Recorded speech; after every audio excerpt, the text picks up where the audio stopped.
નમસ્કાર, જય હિન્દ, જય જવાન, જય કિસાન દોસ્તો. હું બ્રિજરાજ સોલંકી.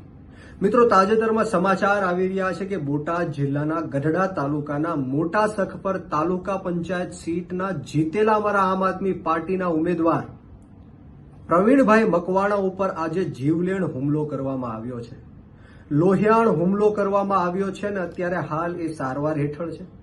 પરંતુ વાત મારે એ કરવાની છે કે આમ આદમી પાર્ટીના ઉમેદવારો ઉપર ચૂંટણી પહેલા પણ હુમલાઓ થયા, ડરાવવાના ધમકાવવાના પ્રયત્ન થયા અને ચૂંટણી લડ્યા બાદ જ્યારે આમ આદમી પાર્ટીના ઉમેદવારો જીત્યા ત્યારે પણ ગુંડાઓ, માફિયાઓ, ગેંગસ્ટરો આમ આદમી પાર્ટીના જે ઉમેદવારો છે એમની ઉપર હુમલાઓ કરે છે.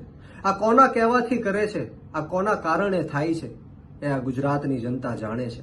પરંતુ મારે આજે તમને કહેવું છે કે અવારનવાર હું આ ગુજરાતના ગૃહમંત્રી હર્ષ સંઘવીનું રાજીનામું માંગતો આવ્યો છું. આની પહેલાના વિડીયોમાં ડ્રગ્સને લઈને મેં રાજીનામું માંગ્યું, પરંતુ આજે હર્ષ સંઘવી પાસેથી નહીં, મારે આ દેશના વડાપ્રધાન નરેન્દ્ર મોદી અને આ ગુજરાતના મુખ્યમંત્રી ભૂપેન્દ્ર પટેલ સાહેબને વિનંતી કરવી છે કે તાત્કાલિક ધોરણે હર્ષ સંઘવીને પદ ઉપરથી હટાવવામાં આવે, એનું રાજીનામું લેવામાં આવે. કારણ કે આજે રિપોર્ટ આવ્યો છે ગુજરાતની અંદર, જે રીતના આજે બોટાદમાં હુમલો થયો અમારા આમ આદમી પાર્ટીના જીતેલા તાલુકા પંચાયતના સભ્યો ઉપર, એવી જ રીતના ગુજરાતની અંદર 6.15 લાખ ગુનાઓ નોંધાયેલા છે. આવા અનેક લોકો હશે જેમની એફઆઈઆર લેવામાં નહીં આવી હોય, એમને ધાક ધમકી આપીને નોંધાવવામાં નહીં આવી હોય, આવા અનેક પ્રયત્નો, ષડયંત્ર કર્યા હશે, છતાં પણ 6.15 લાખ ગુનાઓ આ ગુજરાતની અંદર નોંધાયા છે અને એમાં 58% ગુનાઓ દારૂ અને ડ્રગ્સના છે. મિત્રો, જરા વિચારો, 2 વર્ષમાં 18% કરતા પણ વધારે ગુનાહિત પ્રવૃત્તિઓ આ ગુજરાતની અંદર વધી છે અને આખા દેશની અંદર સૌ પ્રથમ યુપીનો નંબર આવે છે અને બીજો નંબર તમે વિચારો કોનો આવતો હશે? બિહારનો કે બીજા કોઈ રાજ્યનો નહીં, પરંતુ આપણા ગાંધી અને સરદારના ગુજરાતનો આવે છે ગુનાહિત પ્રવૃત્તિઓમાં.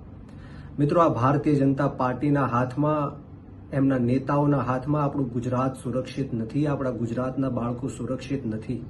અવારનવાર 15-15, 20-20 દિવસે ખૂન થાય છે, નાની નાની દીકરીઓના બળાત્કાર થાય છે, દારૂ વેચાય છે, ડ્રગ્સ વેચાય છે, ભ્રષ્ટાચાર થાય છે.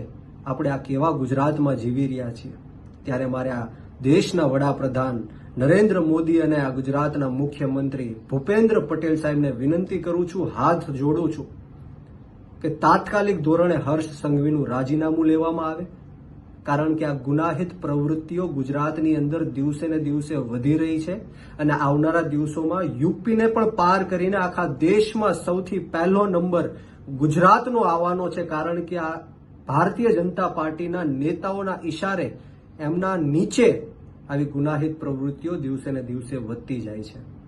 મિત્રો, આપણે સૌએ આપણી આત્મા જગાડવાની જરૂર છે. આપણે મનોમંથન કરવાની જરૂર છે કે આપણે હજારો કરોડો રૂપિયાનો ટેક્સ આપણી સુરક્ષા માટે આપીએ છીએ, છતાં પણ વેપારીઓ હોય, યુવાનો હોય, મહિલાઓ હોય, રત્ન કલાકારો હોય, પશુપાલકો હોય, આ ગુજરાતની અંદર કોઈ પણ સુરક્ષિત નથી. તમને ખબર છે કે પોલીસ કોના ઈશારે કામ કરે છે અને તમને ખબર હશે કે પોલીસ હપ્તાઓ પણ લે છે. ત્યારે મારે તમને વિનંતી કરવાની કે હવે આપણી આત્મા જગાડવાનો સમય આવી ગયો છે, આપણી આંખ ખોલવાનો સમય આવી ગયો છે. ક્યાં સુધી આ લોકોનો અન્યાય અને અત્યાચાર આપણે સહન કરતા રહેશું? અને સાથોસાથ મારે એ પણ આજે વિનંતી કરવાની કે બોટાદની અંદર પ્રવીણભાઈ મકવાણા, જે અમારા આમ આદમી પાર્ટીના જીતેલા તાલુકા પંચાયતના સદસ્ય છે, એમની ઉપર જે જીવલેણ હુમલો કરવામાં આવ્યો છે, એમના જે મારનાર ગુંડાઓ છે, અપરાધીઓ છે, આરોપીઓ છે, એમને તાત્કાલિક ધોરણે પકડવામાં આવે. નહીંતર આમ આદમી પાર્ટી આવનારા દિવસોમાં સમગ્ર ગુજરાતની અંદર ગાંધી ચિંધ્યા માર્ગ ઉપર અને જરૂર પડે તો શહીદ આઝમ સરદાર ભગતસિંહના માર્ગ ઉપર પણ અમારી આંદોલન કરવાની તૈયારી છે. જય હિન્દ, જય જવાન, જય કિસાન, ભારત માતા કી જય.